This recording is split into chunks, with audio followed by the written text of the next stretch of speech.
The uncertainty and lack of leadership inside the Northern Ireland establishment continues to worry the electorate and the taxpayers, especially now that the Westminster government have decided to make a U-turn on the December election.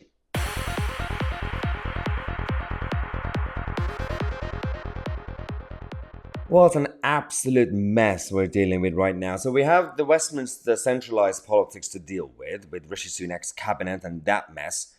And then we have all the other areas, including Northern Ireland. And don't get me started with Nicola Sturgeon in Scotland and Mark Drakeford in Wales. We've already covered what they've been up to over the last few days. But Northern Ireland, there is no leadership, there is no accountability, and there's no certainty. And it's been going on for ages now. And under their rules, if they can't form some sort of unified unit, then there's going to be another election to sort out the Northern Ireland Assembly.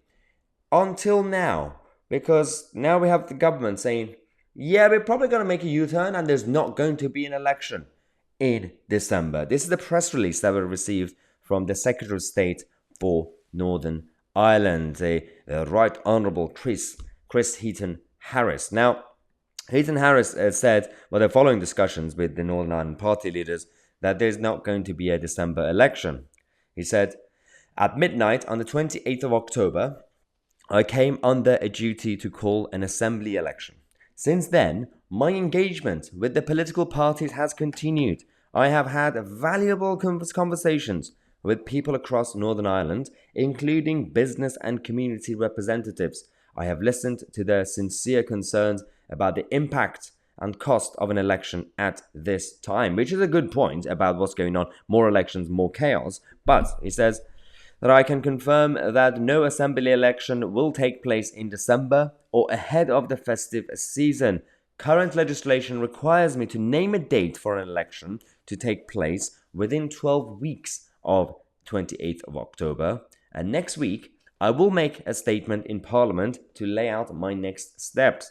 My objective, what the people of Northern Ireland deserve, is the restoration of a strong devolved government. My duty is to create the right environment for the parties in Northern Ireland to work together to restore the devolved institutions and deliver on the crucial issues impacting Northern Ireland's people. So this, okay, I don't get it. You go around without checking with people in Northern Ireland and you overpromise saying, well, we are definitely going to be doing a December election. I'm not listening to anybody. And then they force you to listen, and you go around, listen to the vested interests, and people say, yeah, Christmas election, not a good idea, and it's going to cost a lot as well. Then you say, I am now part of Team Rishi Sunak, which means we love our U-turns. Why would you promise something without actually checking first?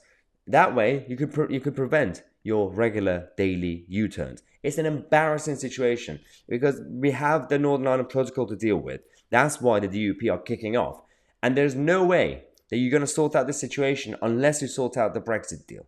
And you think you can have some sort of united assembly? Of course you're not going to have that. And no one's telling the truth about this. Nobody on TV, on mainstream media are talking about this.